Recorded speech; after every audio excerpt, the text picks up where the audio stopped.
خدا واحد کی اس کائنات میں سب سے خوبصورت تخلیق انسان ہے، اور یہ انسان کا ذہن ہے جس نے اس زمین پر بہترین اور خوبصورت اشیاء کی تخلیق کی۔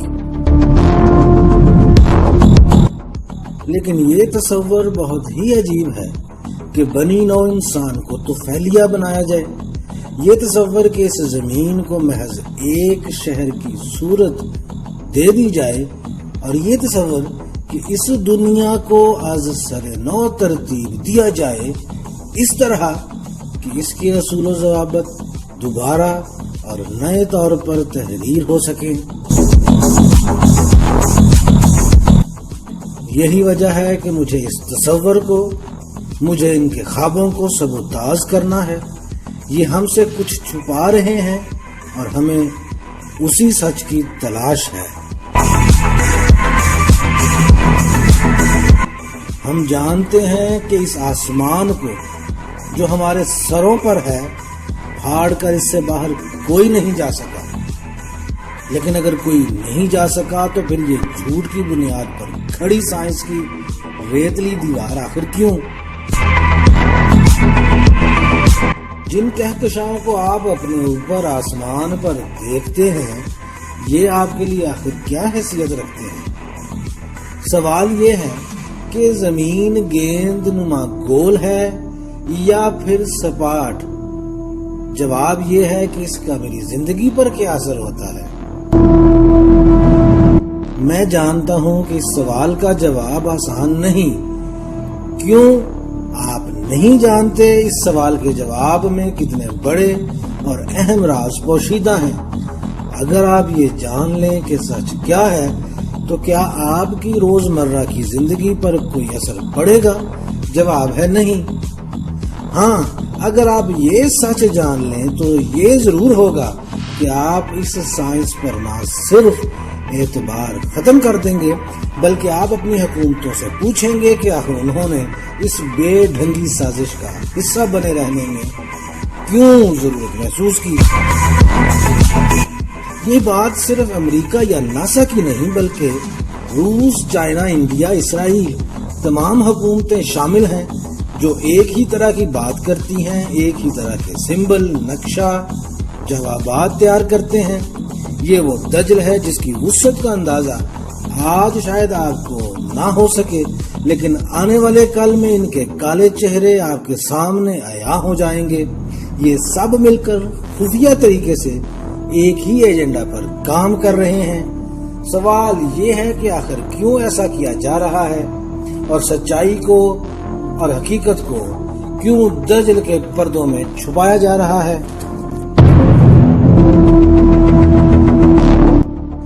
آخر کیوں ہمارے اذہان کو اور ہماری کتابوں کو بھرا جا رہا ہے کہ ہماری زمین چپٹی نہیں، گیند نما گول ہے۔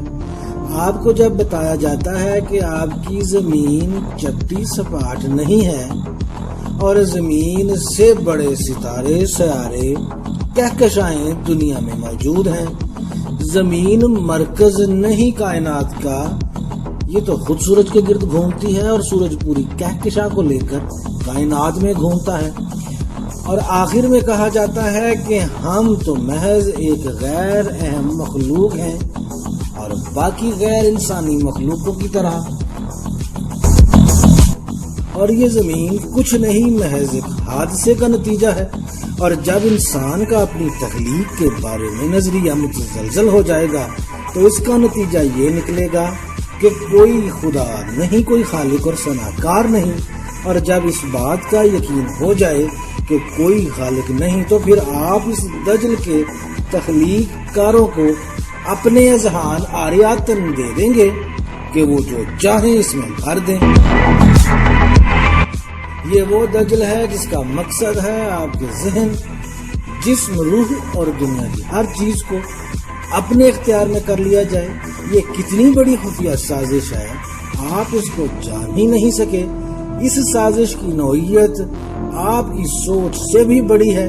یہ JF کینیڈی کے قتل اور 9/11 افغان عراق وار جیسی سازشوں سے بھی بہت بڑی سازش ہے۔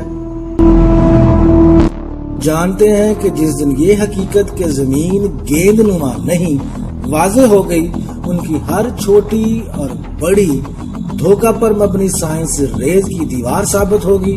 ان کے پاس آپ کو ڈرانے پریشان کرنے کے لیے کچھ باقی نہیں رہے گا، محض کھلی جنگ کے جس سے وہ بزدل لوگ ہر حال میں بچنا چاہتے ہیں۔ لوگوں کو حقیقت پتہ لگ جائے گی تو وہ خود اپنی سیٹلائٹ بنانے کی کوشش کریں گے اور پیسے سے خود سے تحقیق کرنا شروع کریں گے، اور دیگر کئی معاملات بھی جو کہ آج کی دنیا میں ہم ان خفیہ سازشوں اعلیٰ اشرافیہ کے ذمے سے گھر بیٹھ چکے ہیں۔ ہیبریو زبان میں ناسا کا مطلب دراصل دجل ہی ہے۔ کیا آپ جانتے ہیں ناسا کا بجٹ کئی اربوں ڈالرز پر مبنی ہے؟ کیا آپ نے فلم گریوٹی دیکھی ہے؟ یہ فلم $100 ملین میں بنائی گئی تھی۔ میں نے اس کے بنانے والے کے گر دیکھے اور کمال دیکھے۔ کیا کمال فلم سازی کی گئی اور خلا میں اڑنے چلنے کے سین فلمائے گئے؟ آپ خود سوچیں، محض $100 ملین میں اتنی کمال کی ڈسپشن تیار کی گئی تو آپ سوچ سکتے ہیں کہ اربوں ڈالرز سالانہ کا بجٹ رکھنے والا ناسا کا ادارہ کیا کچھ کر سکتا ہے۔ آپ کو دجل میں رکھنے کے لیے ان کے پاس کیا کچھ ہے آپ سوچ نہیں سکتے۔ یہ اتنا ہی بجٹ 1960 سے لے کر آج تک استعمال کر رہے ہیں۔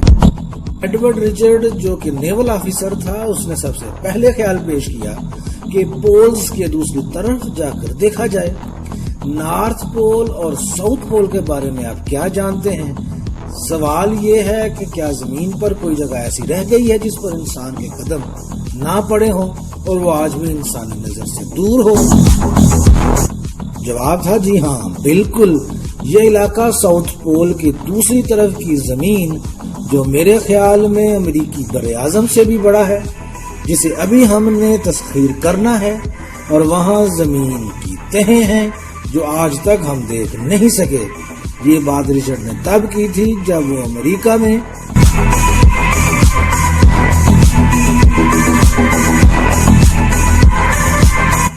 سب سے بڑا مسئلہ یہ ہے کہ آپ کو ان بڑے 50 ملکوں نے آپس میں دستخط کر کے روک دیا ہے کہ آپ اپنی مرضی سے دنیا کی کسی طرف نہیں جا سکتے۔